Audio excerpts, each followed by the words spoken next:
Hello, everyone. Thank you for taking the time to be with us today. I am Lisa Hand, Chair of the Blair County Chamber's Public Policy Committee. For the next 50 minutes, our committee will be focusing attention on an important primary race in our county. That race is for the House of Representatives, seat on the Republican side in the 80th District of Pennsylvania. The race is between incumbent Jim Gregory and challenger Scott Barger. Our committee has put together a list of 8 questions that each candidate will be asked to answer over the 20-minute time frame allotted to each. The candidates will have up to 2 minutes to answer each question. An alert will come at 30 seconds, letting them know to wrap up. After all 8 questions have been answered, each candidate will have whatever time remains to offer closing arguments. Incumbent Jim Gregory will be the first to answer the question. And Mr. Gregory, good morning. The first question is, why should the voters of the 80th District vote for you? Thank you. Great opening question. Folks that know me very well know that my journey is one of life experiences, which means that I live my life every day, one day at a time. I also believe very much in my faith and my spirituality, that nothing happens in God's world by mistake, and that I am right here with you as I am supposed to be at this very minute. I live my life one day at a time. I am not doing the job of being a state legislator to go to Harrisburg and prevent things from happening. I believe that I am given a chance every day to have challenges, and those challenges are opportunities to make my district better. And if I can do something every day to make my district better, that's what I wake up wanting to do every day. I don't know how long I get to do this job, and so every day that I get to do it, I want to make sure that I'm making my district better. So I'm more about getting things done and working with people. I believe that listening to people is better than telling people what I think should happen.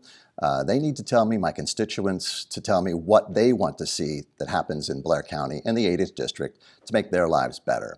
And so that's what I do. That's what I want to keep doing. I believe I'm doing a good job at it. And some of the most fulfilling things in my life have happened doing this job, and I look forward to continuing to do it. And I'd appreciate everybody's vote for that on April 23rd. What aspects of your candidacy would endear you to the business community? Very good. So thank you. Recognizing the importance of how things like inflation impact the business community.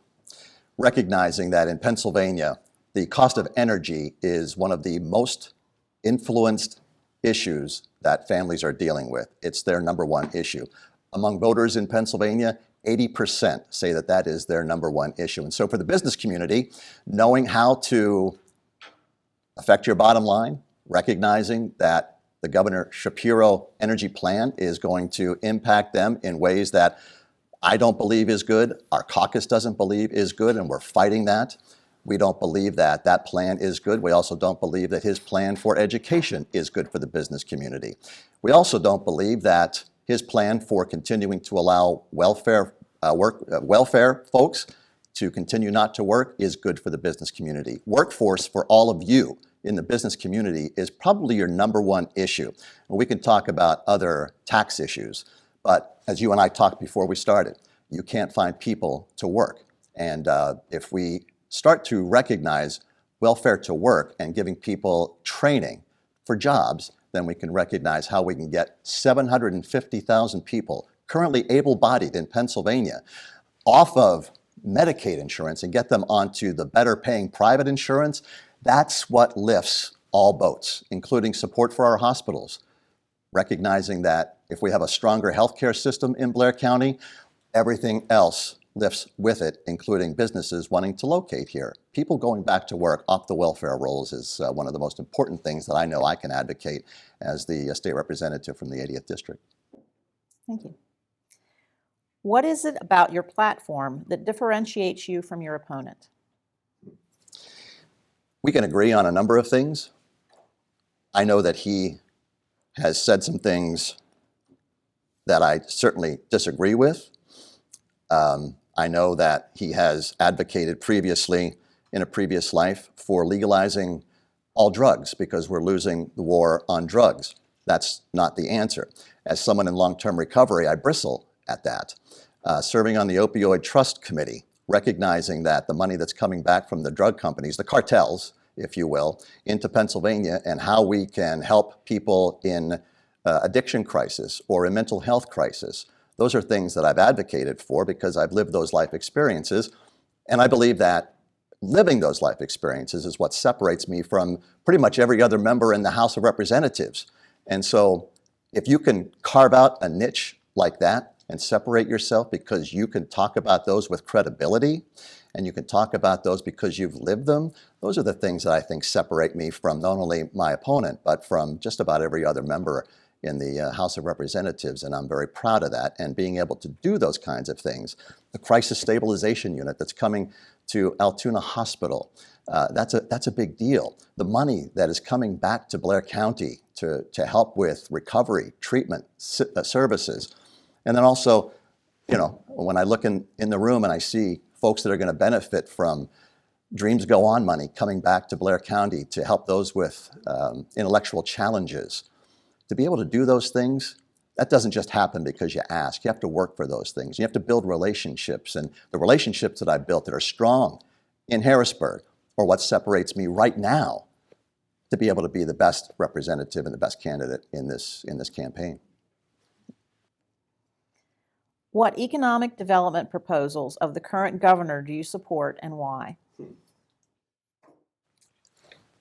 So economic development proposals right now are hard to flesh out in this budget. In fact, I could probably use the word impossible to flesh out.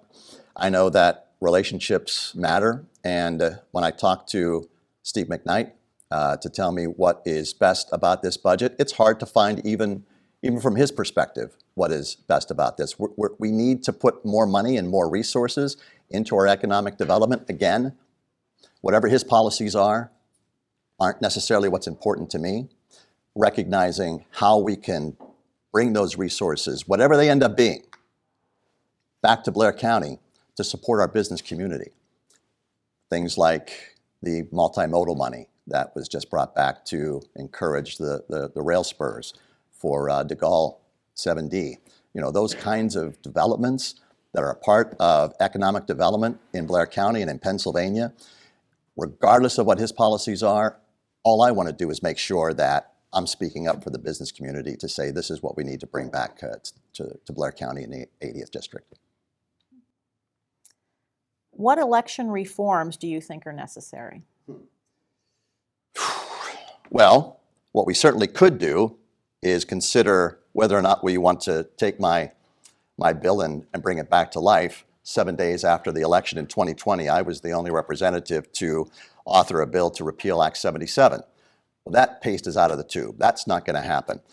What really has to happen for election reform in Pennsylvania is in 2025, we need to recognize the importance of the elections for state Supreme Court so that we can get back to that part of governing in Pennsylvania, because as a legislator, I can make laws, but I don't get to decide whether or not they're constitutional. I don't get to wear a black robe.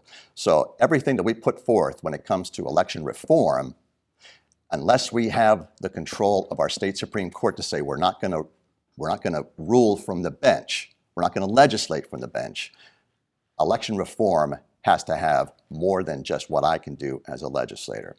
Now, as a Republican, I recognize that we can't win elections statewide if we're only going to vote on election day.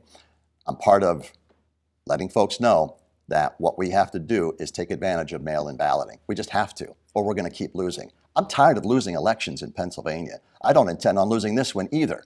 So when it comes to election reform, where we are is where we are. If we want reform, we have to win more elections to be able to make decisions go our way. And right now, I'm just encouraging people that are watching this, when you go to people back home, tell them that if you can't stand for 2 hours in an election line, in a voting line, because your kids are getting hungry and you have to leave to go feed them and you don't get to vote, which is what I witnessed at Taylor Township, how many of those situations are happening where we're losing votes because we're not taking advantage of mail-in balloting? We have to realize that we have an opportunity to win elections if we embrace all opportunities. Thank you.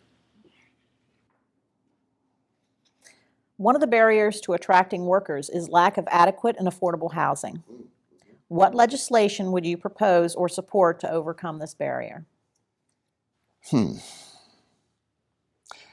Recognizing that right now in Blair County, we have a housing shortage. I know that you talk about that in this committee. Most of it is first family, affordable housing. Most of it is also a lack of professional housing, that when people are looking at locating in Blair County, that we don't have enough. So when it comes to legislation statewide, it's a difficult question. Being able to provide more resources, recognizing that we have a blight problem. I know that we have a lot of work going in from the committee level to battle blight. I'm going to struggle giving you the best answer on this, but I think recognizing more closely is what I would rather do. The problem we have in Blair County is that we don't have enough housing. We have a horrible amount of railroad housing that hasn't kept up. Being able to recognize that we need to deal with that. That's a sticky question, and because you've asked it, I appreciate it, but I'm going to look more into it to recognize not only the problem we have in Blair County, but also how we can do better in Pennsylvania. Thank you. Outdoor recreation presents significant economic opportunities to Pennsylvania, particularly in the 80th district. As a legislator, how high a priority is this likely to be for you? Much better question. So having served on the tourism committee, recognizing and having lived here for almost 40 years and taken advantage of so many of the tourism opportunities that we have here, I am incredibly proud of what we just announced 2 weeks ago. The opportunity to bring $400,000 back to the 80th district to recognize the importance of connecting Gaysport into Hollidaysburg with a crossover bridge for pedestrians to avoid the dangers of crossing over the railroad tracks and Route 22 so that we can connect Gaysport, but also the Old Canal Park with downtown Hollidaysburg, and be able to do it in time for the 25th anniversary of 9/11 and the 9/11 Trail that's part of Williamsburg. The number of people that are going to want to come to be a part of that, like being able to recognize that, and what I've learned, and from the people in this room, the importance of tourism, and being a member of the first employee of the Altoona Curb, and recognizing what that has brought to this area.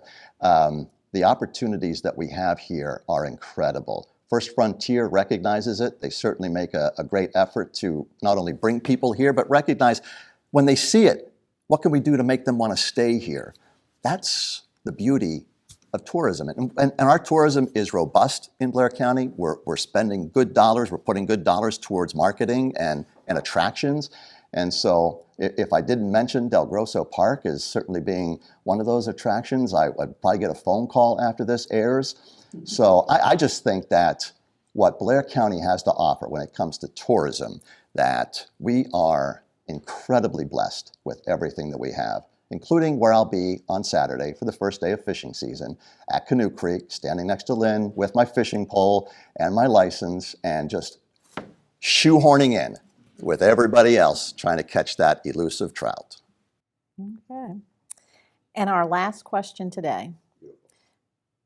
We've heard from the local municipalities that they are finding it difficult to fully staff municipal police departments, local EMS services, and volunteer fire departments. What can be done at the state level to address these ongoing challenges? Having spent a lot of time at all the fire departments recently, they really love their cash bashes, by the way.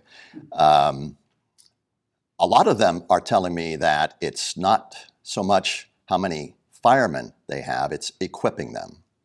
And so the lumberyard fire in Claysburg, having been at the Claysburg Fire Department just this past weekend and seeing the damage that's been done and the amount of money that's going to be required to replace the air tanks that were damaged by the contaminants that were in the air that day, it brings into focus very quickly, very sharply, the amount of money. So at the state level, we have done many things to address this, whether it's tax credits, tax opportunities for firemen to realize rebates.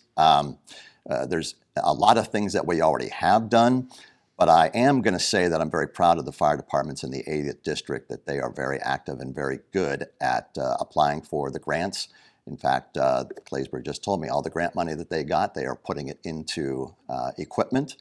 The job of our fire department is diverse. They don't just fight fires. They're raising money all the time. But they also have to be recognizing of grant opportunities that they have to fill out and they have to get in time. My office has been very helpful to those efforts, and so we're successful with that. We can continue to look at ways to help statewide numbers, but when I focus on the 80th district, I think we're doing a good job of helping them to make sure that they are outfitted, that our communities are safe, and that our residents, when they go to bed at night, should feel like they are covered by our great fire departments in the 80th district. Well, thank you for your time today. Do I have time for any other comments? Yes, closing remarks? Thank you. Being able to say that having a primary is, you may have some representatives say they hate it. I look at things a little bit differently. The opportunity to do this, to me, nothing happens by mistake. This is where I'm supposed to be. And being able to talk about why I think it's important to have me go back to Harrisburg is a blessing. If it wasn't for a primary, I wouldn't get a chance to do that. It's humbling. It can be difficult at times and challenging. But if I just keep focusing on doing the next right thing, everything else takes care of itself. The amount of support, prayers that I have out there for me are uplifting on even the most difficult days. Being able to know that a letter to the editor, like the one from the Chamberlains in the Altoona Mirror today, knowing that when they came to me in tears because their son Chipper had been killed on a work site, at a PennDOT site on Route 22, and what could I do to help them? To be at a bridge opening for them, to see their son's sign go up on a bridge. Man, when I think about where I was 14 years ago and the life I was living, I can tell you that I live every day so grateful that every accomplishment is, to me, a miracle. Because I'm telling you, 14 years ago, when I didn't want to live anymore, and here I am, talking to you and the fine people of this committee, man, how can you not appreciate what you get to do when you're a state legislator? And if I have to work for it and go through a campaign, then darn it, that's what I'm going to do, because I love what I get to do. Sometimes it's not fun, but it is the most fulfilling thing that anybody can do. I'm sad to see how many people that are good people that don't want to run for office because you see things like this. Really? I'm just going to say that I look forward to going back to Harrisburg and representing the people of the 80th district. You fine folks, farmers, first responders, firemen, teachers, you name it. I'm going to go and I'm going to continue to do a good job, and I look forward to it. And thanks for giving me a few minutes to just provide my own personal perspective on being the best legislator I can be for the 80th district. Thank you. Well, thank you again. Mr. Barger, why should the voters of the 80th district vote for you? I think that the voters in the 80th district should vote for me because I've got a heart for small business. I mean, I was born and raised in a small business environment from the time I was little. I was tagging along with my dad to fix a furnace or to visit a tenant or to oversee a building project, even though I didn't understand what I was doing. And that's kind of in my blood.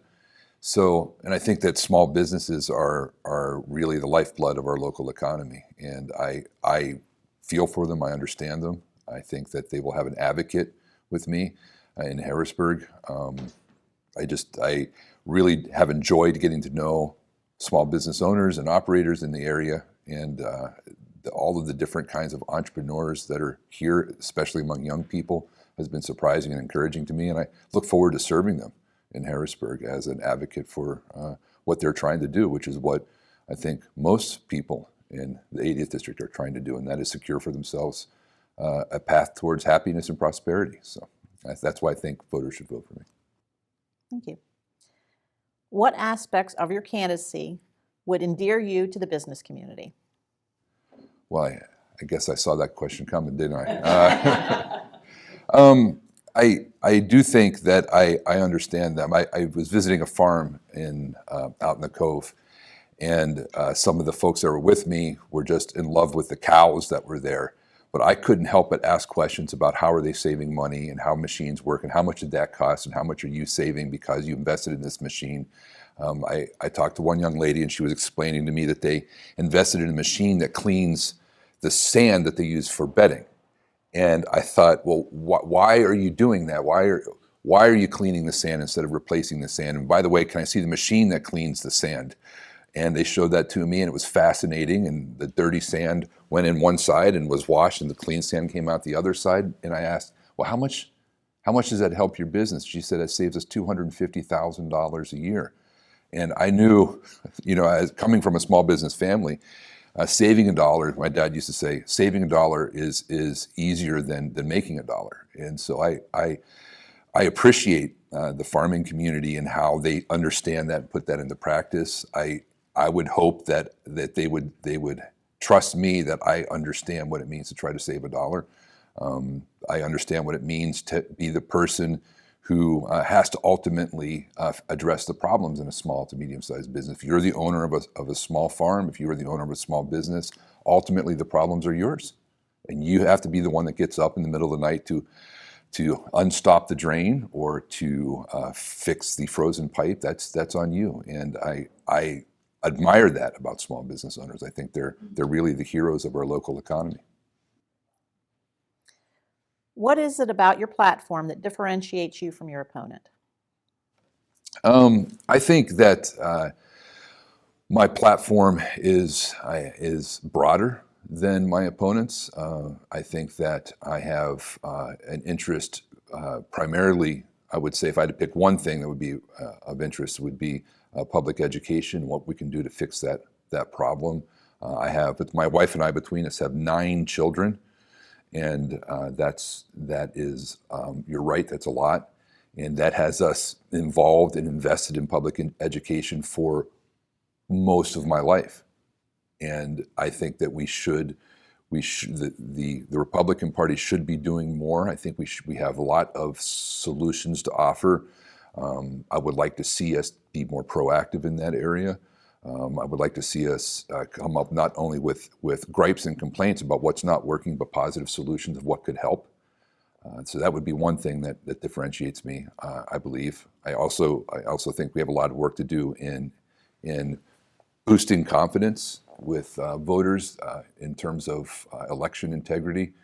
There are a lot of people who are concerned that their vote doesn't count. And I think there's things that we can do, inexpensive things that we can do to address those concerns. One would be a voter ID law. I would like to see us pass something like a meaningful voter ID legislation in Harrisburg. What economic development proposals of the current government do you support and why? Of the current government? The current governor? Yes, sorry. I can't think of one. If someone could throw one out to me, I'd like to hear it. I know what I disagree with, but that's easy. He wants to spend more money. He wants to use money from marijuana legalization to fund things. I think those are bad ideas.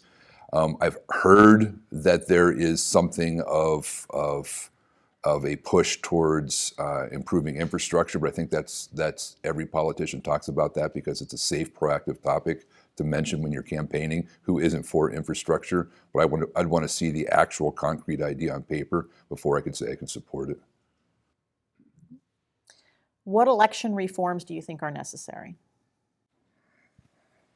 Election reforms? Well, I think voter ID is necessary. I think it goes a long way to restoring confidence in our system of voting. I think that there is some ambiguity as a candidate. I'll tell you, there's ambiguity as to what the rules are for running for office. Even when it comes down to deadlines of when things are due, there is confusion among voters as to when exactly a deadline is to submit a mail-in ballot.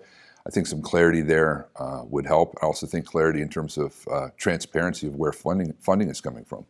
would help. So I think all those things kind of touch on the subject of election reform. I think what we want in a democratic system is for voters to believe that their vote matters, that those who are elected are listening to them, that if there are special interests that are funding a campaign, that they would be made aware of that. I think those kind of things we can do better at. And I don't think it takes a lot of money or effort to improve the way that Pennsylvania is handling those issues.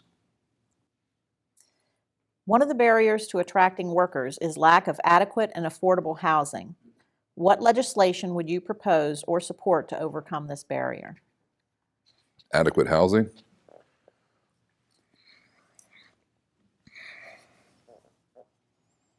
That's a tough one because as a conservative person, as a starting place, mistrust government intervention in any sorts of markets. It's always comes at a cost. There's unintended consequences when government gets involved and decides to start picking winners and losers. I think the housing market is no exception to that. That being said, I do think that there are some things that we could do to improve the way that we handle blight in our communities. I do think, for example, there's things that we could do to shore up property rights of landowners. That would help, but I don't, as a proactive role in the housing market, I don't know that I would want the government to do anything more than to get out of the way of that and let developers develop whatever inventory they think best meets the needs of the market to make that process as streamlined as possible. At the state level, I'm not sure that they have as much power to get out of the way as what local levels do. Local townships and municipalities, I think, should be, in our area and across Pennsylvania, I think we should be as development friendly as possible in every way possible to make sure that the inventory that our local market is demanding is provided by developers who are able to provide that inventory. I think that's more of a local issue, as it should be. But at the state level, I say we get out of the way and let local municipalities decide best how to affect progress in that area. Outdoor recreation presents significant economic opportunities to Pennsylvania, particularly in the 80th District. As a legislator, how high a priority is this likely to be for you? Well, I think it's a high priority in that in the 80th district, it is. I believe it's an untapped market, if you want to talk about it that way. It is a product that we have that other places don't have, and in a supply-demand kind of world, we should take note of what things we can supply to consumers that other places maybe can't. And outdoor recreation, I think, is something that maybe those of us who are born and raised here take it for granted because we're around it all the time and we know that we can just go down to the park or ride the bike trails or go up to Gallitzin or out to Racetown, and we know that it's there and we're familiar with it, and we can't imagine a world where those things don't exist, but there are worlds where those things don't exist. And so I would like to see us do a better job of marketing that particular product. Can we call it a product? To people who don't live here, because it is attractive. I've had friends visit me from the great state of Indiana, and this is in no way to disparage the Hoosier state. They're great out there, but they're also very flat and grid-like in their landscape. It's beautiful, but when my kids would come home here to Pennsylvania to visit mom and dad, they thought driving home to see grandma was like a roller coaster because of our mountains and our hills. That is something that I think that we could do a better job of kind of talking about and enticing people here. Hey, you should check this out because the mountains and the outdoor spaces and opportunities here are great. So I think we should work along with organizations that are trying to do that. Enable them, facilitate them to do the hard work, the necessary work of marketing this particular product to people who are looking for it. I think it'd be great, and I'd be on board with it. And Mr. Barger, your last question? Already? Already. We've heard from local municipalities that they are finding it difficult to fully staff municipal police departments, local EMS services, and volunteer fire departments. What can be done at the state level to address these ongoing challenges? This is a tough one, and I have not yet read or talked to someone who has the silver bullet answer to the question of staffing shortages, specifically in EMS, fire, police. I mean, it's there. The easy answer is, well, pay more and you'll attract more. And that is, from an economic standpoint, that's true, right? The more we offer to and pay, the more we'll attract viable candidates. But how much can local municipalities afford to do that? I think that the state doesn't have as much power to address this problem as the local municipalities, but I do think there are things we could do to maybe coordinate efforts, to make it easier for volunteer fire departments, for example, to get to maybe advertise, maybe to get word out what it takes to be a volunteer fire department. How does one go about that?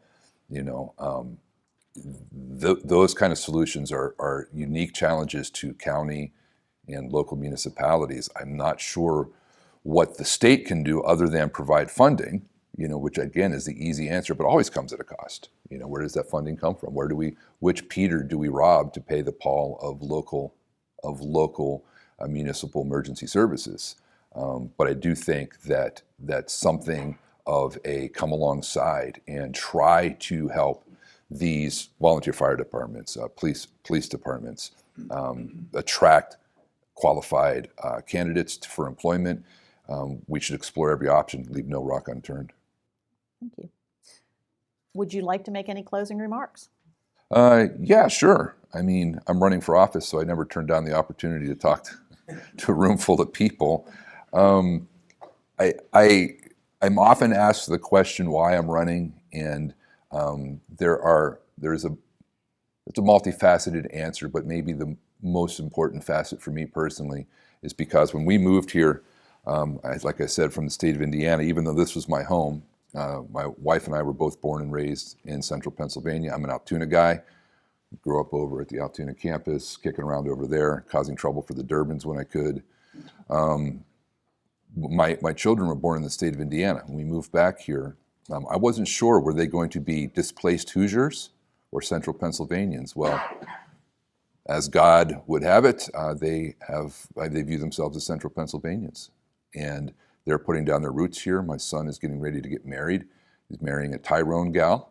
No offense to anyone here from Bellwood, but he's marrying a Tyrone gal, and this is what they consider to be home. And so to me, public office isn't just about serving the public at large. It's also about serving my children and grandchildren, because I would like them to grow up in a community that is more like the community that I grew up in.